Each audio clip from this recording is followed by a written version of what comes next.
बिस्मिल्लाहिर्रहमानिर्रहीम। अस्सलाम वालेकुम नाज़रीन, आप यूट्यूब चैनल देख रहे हैं, मैं इमरान खान हूँ। नाज़रीन, ये बहुत बड़ी खबरें हैं और पाकिस्तान में बड़ी डेवलपमेंट्स हो रही हैं।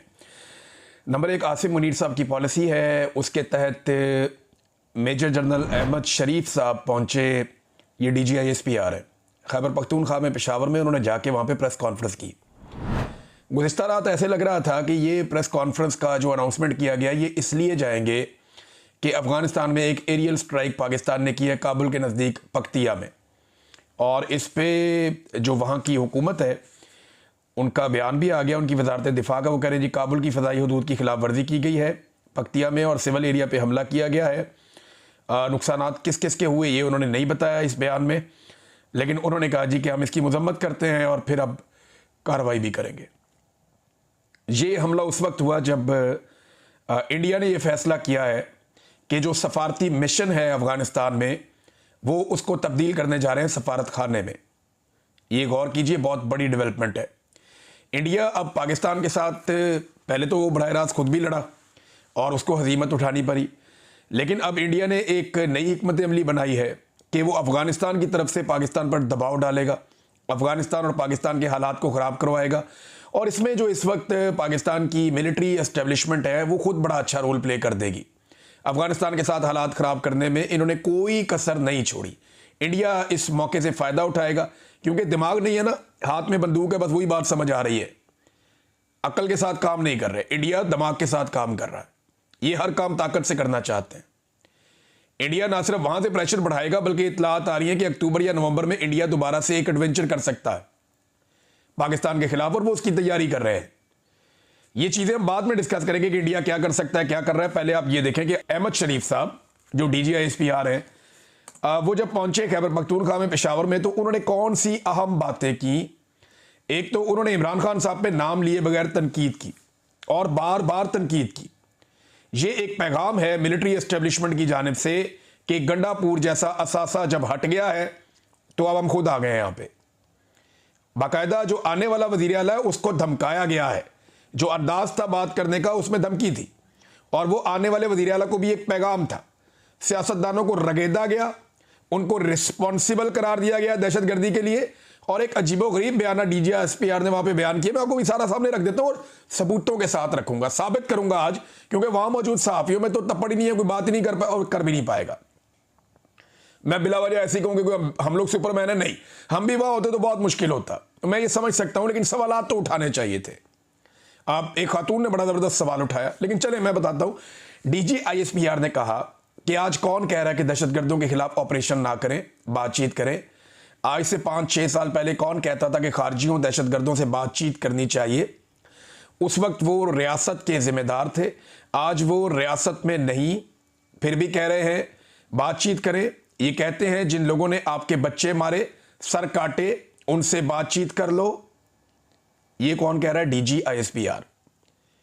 जबकि इसी फौज का सरबराह फील्ड मार्शल आसिम मुनीर और शहबाज शरीफ तारीफें कर रहे हैं एक ऐसे मुआहदे की जहां पे 70,000 फलस्तीनी कत्ल किए गए, और वो कत्ल करने वाले इसराइल, जिसको आलमी सतह पे लोग दहशतगर्द कहते हैं, उसके साथ मुज़ाकरात और डील के ऊपर ये लोग दिन रात शादियां बजा रहे हैं। मैं सिर्फ एक मिसाल दे रहा हूं। अभी ये बात मैंने नहीं की कि यहां क्या होना चाहिए या इमरान खान ने क्या कहा। मैं सिर्फ इस एक बात के ऊपर दूसरा काउंटर नैरेटिव रख रहा हूं कि एक ही वक्त में आप कह रहे हैं कि यहां पे हम बात नहीं करना चाहते, ये तो सारे दहशतगर्द हैं, हमने बात नहीं करनी इनके साथ, बड़ी अच्छी बात है, ना करें। लेकिन सेम टाइम में आपकी इसराइल के लिए पॉलिसी मुख्तलिफ है, क्योंकि डोनाल्ड ट्रंप ने डंडा दिया हुआ है। वहां आप तारीफें कर रहे हैं एक ऐसी डील की जो 70,000 कत्लों के बाद हो गई। यही बात है ना। वहां के लोग अगर चाहते थे कि अमन हो, फलस्तीन के लोग, तो यहां के लोग भी चाहते हैं कि अमन हो, पाकिस्तान के लोग। अभी मैं ये नहीं कह रहा कि डील करनी है या क्या करना है क्या नहीं करना, लेकिन अब मैं आपको बताता हूं कि इमरान खान ने अपनी पूरी जिंदगी में कभी नहीं कहा कि दहशतगर्दों के साथ बैठ के बात करो या दहशतगर्दों के लिए रास्ता निकालो। ये अभी जितने भी इमरान खान साहब का बयानिया है, इमरान खान साहब क्या कहते हैं? अफगान हुकूमत के साथ बात करो, कबायली लोगों के साथ बात करो, जरगा बुलाओ, अफगानिस्तान के लोगों का भी, पाकिस्तान के कबायली लोगों का भी, और फिर खैबर पख्तूनख्वा की हुकूमत को इन्वॉल्व करो। ये इमरान खान कहता है। इसमें दहशतगर्द कहां से आ गए? इमरान खान कहता है कि दहशतगर्दी खत्म करने के लिए आपको गुफ्तगू भी करनी चाहिए आपस में तमाम फरीकैन के साथ। या सादा और कर लेते हैं इसको, इमरान खान कहता है मुतासरीन से बात करो, वो कब कहता है दहशतगर्दों से बात करो? इमरान खान तो नहीं कहता। हाँ, दहशतगर्दों से बात करो ये कौन कहता है, मैं आपको भी निकाल के सुना देता हूं, बल्कि आपको दिखा भी देता हूं। ये नादरीन आप स्टेटमेंट देखिए, ये स्टेटमेंट राणा सनाउल्लाह साहब का है और इस स्टेटमेंट के ऊपर इसकी तारीख भी लिखी हुई है। ये स्टेटमेंट है जी 7 जुलाई 2022। इमरान खान साहब की हुकूमत गिर गई थी अप्रैल के शुरू में 2022 में, तो मई जून जुलाई। इमरान खान की हुकूमत गिरने के 3 महीने के बाद उस वक्त का वजीर दाखिला राणा सनाउल्लाह, जो जनरल बाजवा का बेहतरीन, जनरल नदीम अंजुम का बेहतरीन साथी था, वो क्या कह रहा है? The parliamentary committee on national security unanimously agreed to continue talks with Tehreek Taliban Pakistan. All the politicians attending the meeting agreed on having a dialogue with the banned outfit. All the proceedings will be supervised by the parliament. ये राणा सनाउल्लाह कह रहा है। कब कह रहा है? इमरान खान की हुकूमत गिरने के 3 महीने बाद। वो कह रहा है हम टीटीपी से बातचीत कर रहे हैं, हमारा इत्तेफाक हो गया, हम टीटीपी से बात करेंगे। दहशतगर्दों से बात करने की policy general Bajwa, general Nadeem Anjum और ये राणा सनाउल्लाह और इसकी हुकूमत की थी। वो अपने मुंह से कह रहा है कि हमने दहशतगर्दों से बात की है, हमने ये फैसला किया। फैसला हो रहा है जुलाई में, इमरान खान की हुकूमत जा रही है अप्रैल में, डाल देते हैं इमरान खान पे कि वो लेकर आया दहशतगर्दों को। इमरान खान ने कल सवाल किया कि बताओ मैं कब लाया हूं दहशतगर्दों को, कौन से दहशतगर्द मैं लेकर आया हूं, बताओ ना, उनके नाम लो, बताओ कब लाया हूं, कौन से लाया हूं, किस तरह लाया हूं, बताओ। ये दहशतगर्द जब लाए जा रहे थे और इनके लिए बॉर्डर नरम किया जा रहा था तो मुराद सईद चिल्ला रहा था, खैबर पख्तूनख्वा के तमाम एमएनएस एमपीएस चिल्ला रहे थे कि ये मत करो। जब ये दहशतगर्द साउथ में आ रहे थे तो अली अमीन गंडापुर और उसके भाई चिल्ला रहे थे। गंडापुर ने यहां तक कहा कि हमारी पुलिस दहशतगर्दों को गिरफ्तार करती है, हमारी मिलिट्री एजेंसियां वो आती हैं और आकर छुड़वा लेती हैं कि ये हमारे असासी हैं, इनको छोड़ दो। अब आप बताइए, इसका जवाब दीजिए कि जब पुलिस ने बारहा ये कहा कि हम दहशतगर्दों को पकड़ते हैं, फौज आके छुड़वा के ले जाती है, अब हम क्या करें? बार बार कहा। तो इन दहशतगर्दों को कौन लेकर आए? ये इल्जाम आप इमरान खान पे डाल के बरी जिम्मा नहीं हो सकते। और इमरान खान ने कभी नहीं कहा कि दहशतगर्दों से बातचीत करो, उसने मुतासरीन से बातचीत करने का कहा। और आज मुतासरीन कौन है? कबायली इलाके के रहने वाले लोग, चाहे वो अफगानिस्तान में चाहे वो पाकिस्तान में, हमारे गयूर कबायली। दूसरे मुतासरीन कौन है? अफगानिस्तान की हुकूमत और खैबर पख्तूनख्वा की हुकूमत। इन चारों से आप बात करें। इमरान खान ने कब कहा कि आप जाके किसी दहशतगर्द से बात करें या टीटीपी के लीडर को सामने बिठा के उससे बात करें? ये तो उसने कभी नहीं कहा। तो एक जगह आपकी कोई पॉलिसी है, दूसरी जगह आपकी कोई पॉलिसी है। एक और स्टेटमेंट देखें डीजीआईएसपीआर का। इन्होंने कहा कि खैबर पख्तूनख्वा में जानबूझकर दहशतगर्दों और सहूलतकारों को जगह दी गई, खुमियाजा अवाम भुगत रहे हैं। किसने दी ये जगह? देखिए, इमरान खान पे आप ये इल्जाम लगाते हैं ना कि वो दहशतगर्दों को लेकर आए, तो ये पर्चा देना उसके ऊपर, फिर इसके अंदर उसको जेल के अंदर डाले ना। फिर आप ये कड़ियां छड़ियां क्या बेचती हैं? कभी घड़ी डाल देते हैं, कभी कहां मुंह काला करवाते हैं, कभी कहीं मुंह काला करवाते हैं। और भाई इससे बड़ा तो जुर्म कोई नहीं हो सकता, इस पे डालो पर्चा, ये मुकदमा चलाओ। ये मुकदमा ये इसलिए रियासत नहीं चला सकती कि ये जानते हैं कि दहशतगर्दों को कौन लाया, और ताने बाने सीधे जनरल नदीम अंजुम और जनरल बाजवा पे जाएंगे। और जब नदीम अंजुम को और जनरल बाजवा को उल्टा लटकाया जाएगा तो सारी कहानी खुल जाएगी। वो सारी कहानी बता देंगे किसने क्या किया और किसने मेरे से क्या काम करवाया और कौन किस जगह पे कितना इन्वॉल्व था और ये लड़ाई किस लिए बढ़ाई जा रही है। मादनियात का क्या किरदार है, अमेरिका को कैसे राजी करना है, एक नई लड़ाई जो है डॉलरों वाली, उसके अंदर कैसे मुल्क को झोंकना है। ये वहां के मकामी लोग भी कहते हैं और बार बार कहते हैं। तो दहशतगर्दों को कौन लाया ना। अब ये नई आने वाली हुकूमत को भी दबाया डीजीआईएसपीआर ने, उनको भी धमकाया। ये जरा आप स्टेटमेंट देखें। पख्तूनख्वा में जो दहशतगर्दी है इसके पीछे सियासी और मुजरिमाना गठजोड़ है, ये भी उन्होंने कहा। सियासी और मुजरिमाना गठजोड़ है। यानी पाकिस्तान तहरीके इंसाफ, वहां पे लोग उन्हें वोट डाल रहे हैं। खैबर पख्तूनख्वा के लोग दहशतगर्दी से मुतासर हैं, दहशतगर्दी से तंग हैं। उन्होंने परवेज खटक को दौर में वोट डाला पीटीआई को, 2018 में उससे ज्यादा वोट डाला पीटीआई को, 2024 में उससे ज्यादा वोट डाला पीटीआई को। अगर फौज की पॉलिसी ठीक होती तो इतना वोट तो ना पड़ता पीटीआई को, फौज को पड़ जाता या फौज की जमातों को पड़ जाता। भाई ये वाइट सूबा है ना जहां पे वोट लोगों ने गिनवा भी दिया बैठ के कि नहीं हमने अपनी हुकूमत लेनी है। बाकी जगह पे तो इन्होंने 2 नंबरी कर दी, फॉर्म 47 जालसाजी कर दी। लेकिन खैबर पख्तूनख्वा में इतना सख्त रिएक्शन था कि यहां पे 2 नंबरी भी नहीं कर सके। फॉर्म 47 जारी किए, लेकिन इतनी बड़ी तादाद में लोगों ने यहां पे सब कुछ होने नहीं दिया। अब खुद बता रहे हैं DGSPR के 14,500 से ज्यादा ऑपरेशन किए गए। सवाल यह है कि 14,500 ऑपरेशन करके आप अमन कायम नहीं कर सके तो वो फॉर्मूले पे आ जाए ना। आप जो मुतासरीन हैं उनसे बात करें, उनके साथ बैठें। अगर आपकी पॉलिसी काम कर रही होती तो आज बलूचिस्तान में अमन ना होता। वहां पे तो आपकी अपनी हुकूमत है, आपके अपने कठपुतली पिछले कई दहाइयों से बैठे हुए हैं। बलूचिस्तान का तो बेड़ा गर्क कर दिया, वहां अमन ही नहीं है। अगर फौज के कंट्रोल में बलूचिस्तान की तरह खैबर पख्तूनख्वा दे दिया तो खैबर पख्तूनख्वा की भी वही हालत हो जाएगी जो आज बलूचिस्तान की है, क्योंकि वहां पे फौज की पॉलिसी चलती है। बेड़ा गर्क हो गया वहां पे, कोई वहां पे सरकार हुकूमत आई नहीं, कोई सरकार आई नहीं वहां पे, वहां पूरा कंट्रोल है। कोई वहां बंदा जा ही नहीं सकता, आप रात को ट्रेवल नहीं कर सकते, इंटरनेट वहां पे बंद है, मोबाइल वहां पे बंद है। वहां सिर्फ एक ही काम हो रहा है, मादनियत निकालो, पचाओ बस। अमेरिका को कंसाइनमेंट दिया बहुत बड़ा, और भी दे देंगे ट्रंप को राजी करने के लिए। तो बात यह है कि बलूचिस्तान की जो हालत हो गई है, वहां तो मिलिट्री एस्टेब्लिशमेंट का पूरा कंट्रोल है, सियासी वजूद ही नहीं है। तो क्या यही हालत करनी है खैबर पख्तूनख्वा की भी, कि यहां से सिर्फ मादनियात नहीं निकलेंगी और लोग सिसकते रहेंगे, लोग अजीबोगरीब जिंदगी गुजारते रहेंगे। बलूचिस्तान के हालात आप देख लें, नोगो एरिया बन गया है, कच्चे के हालात आप देख लें। रात के वक्त गाड़ियां नहीं अब गुजरती सिंध से पंजाब के बीच में, गुजरती हैं तो उनको स्क्वाड किया जाता है आगे पीछे, ये पुलिस की बहुत सारी गाड़ियां लगा के, कमांडोज की। अब वो नोगो एरिया बना हुआ है जी, कच्चे का इलाका भी, वो बड़े लीथल हो गए हैं डाकू। TLP पंजाब में इस वक्त सड़कों पे है, कश्मीर में दोबारा लड़ाई शुरू हो गई है और कश्मीर में इन्होंने फिर पर्चे देना शुरू कर दिए।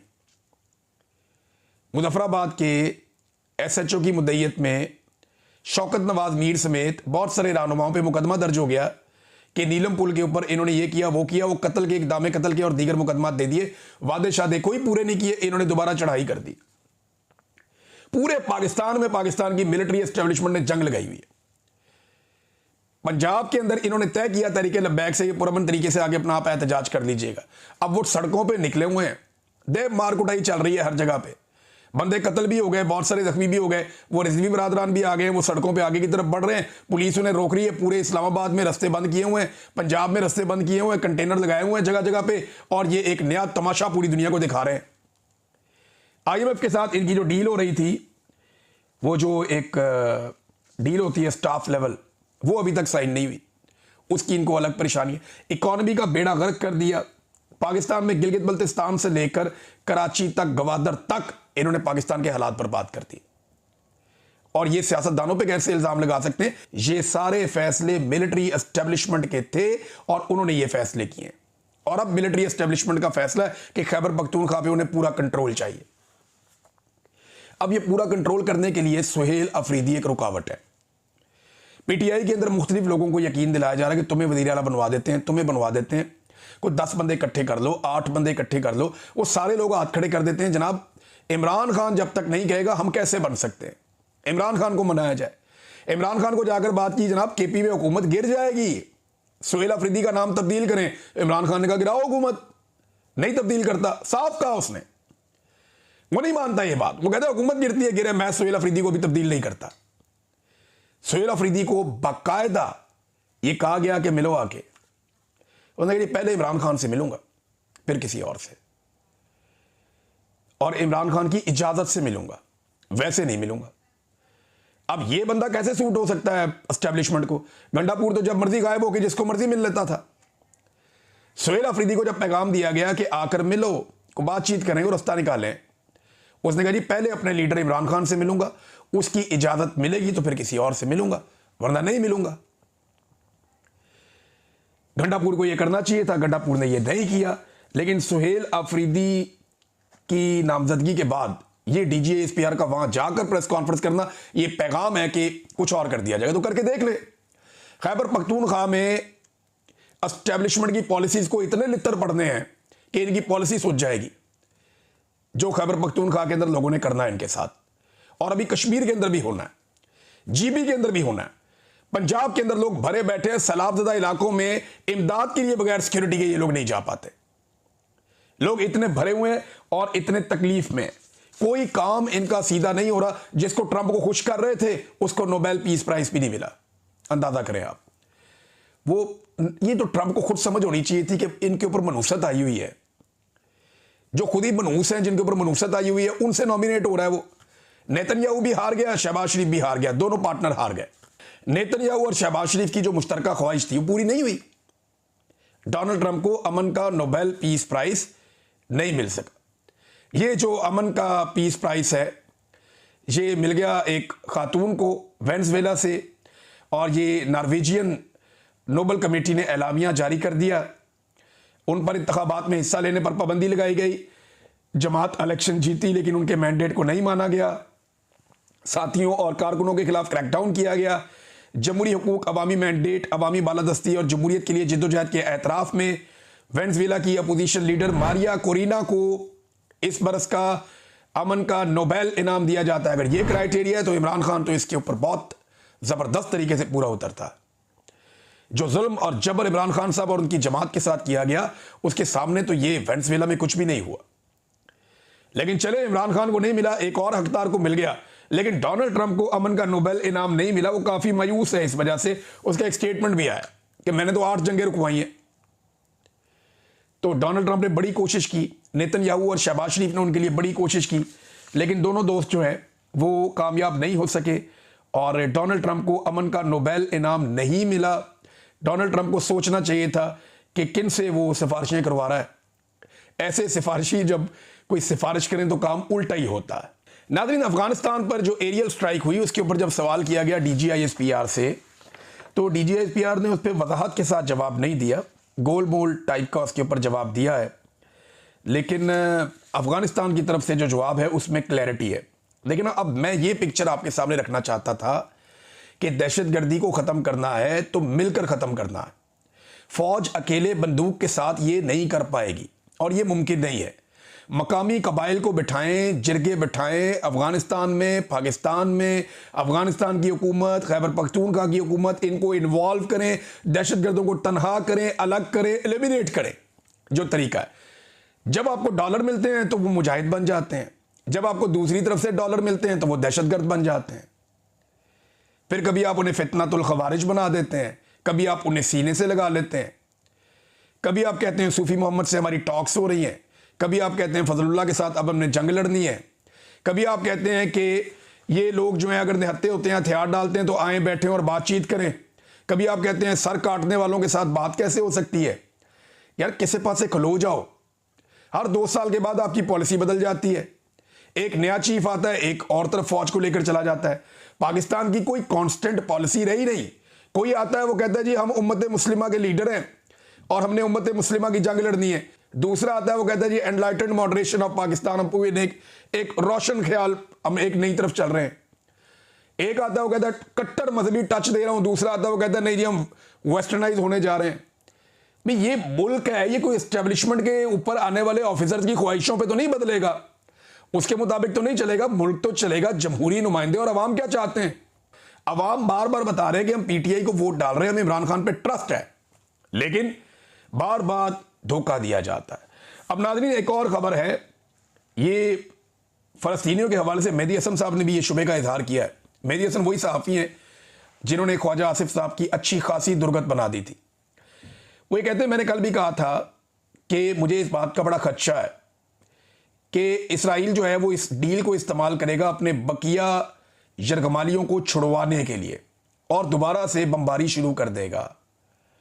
और इसराइल के फाइनेंशियल मिनिस्टर ने इस बात को कंफर्म कर दिया कि वो यही चाहते हैं कि पहले वो अपने कैदियों को छुड़ाएं और उसके बाद दोबारा से हमास के ऊपर हमला करें। और याद रखिएगा, अब अगर दोबारा इसराइल ने हमला किया ना फ़लस्तीनियों के ऊपर, तो सबसे ज़्यादा नज़ला ट्रंप के उन खुद साख्ता तर्जुमानों पे गिरेगा जो पाकिस्तान में बैठे हुए, जिनकी ट्रंप ने टका के तारीफें की और जिन्होंने ट्रंप की टका के खुशामद की और जिन्होंने हर जगह पे ट्रंप साहब ने ये कर दिया, ट्रंप साहब ने वो कर दिया, ये मुआहदे से वो हो जाएगा, ये मुआहदा कामयाबी की एक सीढ़ी है, हम इसको ये करना चाहते हैं, वो करना चाहते हैं। दुनिया बता रही थी कि यहां बदनीयती मौजूद है और हमास ने वो मुआहदा कभी कबूल नहीं किया जो एग्जैक्टली डोनाल्ड ट्रंप ने कहा था। दोबारा बमबारी होती है तो आप समझ लें कि बयानिया फिर बढ़ जाएगा मौजूदा पाकिस्तानी हुक्मरानों का भी। नाज़रीन, पाकिस्तान तहरीक इंसाफ को अब चाहिए, क्योंकि ये पॉलिटिकल प्रेस कॉन्फ्रेंस थी, DGISPR की जानिब से, तो पॉलिटिकल प्रेस कॉन्फ्रेंस का पॉलिटिकल जवाब होता है और पॉलिटिकल जवाब उसका आना चाहिए। यानी अब ये जिम्मेदारी है उमर अयूब साहब की, ये जिम्मेदारी है शिबली फराज की, असद कैसर की, जुनेद अकबर की, खास तौर पे शानदाना गुलजार साहब है वहां पे, बाकी जो खैबर पख्तूनख्वा के लोग हैं जिनको सियासी दहशतगर्दों का गठजोड़ करार दिया गया, जिस पॉलिटिकल पार्टी के लीडर के ऊपर इतने बड़े बड़े इल्जामात लगाए गए, हालांकि जब वो हुकूमत में था एक भी तालिबान वापस नहीं आया, और जब उसकी हुकूमत गिर गई तो उसके बाद पॉलिसी पहले बनाई गई जुलाई में, और जुलाई के बाद से तालिबान आना शुरू हो गए, और वो चिल्लाता रहा, उसके साथी चिल्लाते रहे कि ये मत करो, और इन्होंने कर दिया बगैर किसी मुशावरत के, बगैर किसी कंसेंसस के। ये अंधाधुन फौज के कहने के ऊपर तालिबान लेकर आ गए पाकिस्तान में। उस वक्त की मिलिट्री क़यादत ये चाहती थी। इसमें अगर लटकाना है और पकड़ना है तो जनरल बाजवा को और जनरल नदीम अंजुम को पकड़े। जनरल फैज पहले ही आपके पास है, उससे पूछें कि क्यों तालिबान को लेकर आए पाकिस्तान में। एक और नाज़रीन जो खतरा है वो खतरा यह है कि action and aid of civil power, ये एक कानून है, ऑर्डिनेंस है खैबर पख्तूनख्वा में। अगर इसको खत्म कर दिया गया तो फौज के पास खैबर पख्तूनख्वा में खुद से ऑपरेशंस करने का इख्तियार कानूनी तौर पे खत्म हो जाएगा, और ये सुहेल अफरीदी ने आके कर देना है। देखिए 3-4 गारंटीज इस वक्त मिलिट्री एस्टेब्लिशमेंट चाहती है। नंबर 1 मादनियात वाला bill, number 2 military operation, number 3 ये जो action and aid and civil power वाला बिल है ये मौजूद रहे, और कुछ चीज़ें और हैं जो वो चाहते हैं खैबर पख्तूनख्वा में मौजूद रहे। इनके खिलाफ तो कोई भी पार्टी नहीं जा सकती। इस वक्त अपोजिशन ने इतनी सी भी कोशिश नहीं की कि वो अपना वज़ीर आला लेकर आए। उन्हें पता है कि वो फैसले वो भी नहीं कर पाएंगे, लिहाजा पीटीआई को ही आने दो। और पीटीआई के अंदर इमरान खान ने जिसके ऊपर उंगली रखनी है, चाहे सुहेल है या कोई भी है, वही वज़ीर आला खैबर पख्तूनख्वा बनेगा। कोई और एडवेंचर अगर करना है एस्टेब्लिशमेंट ने तो करके देख ले। इससे पहले जो इन्होंने कामयाबियां समेटी हैं पाकिस्तान में, ये और समेट लें। ये खैबर पख्तूनख्वा को बलूचिस्तान बना देंगे अगर इनकी बात सुनी तो। अब तक के लिए इतनी, अपना ख्याल रखिएगा, अपने चैनल का भी। अल्लाह हाफ़िज़।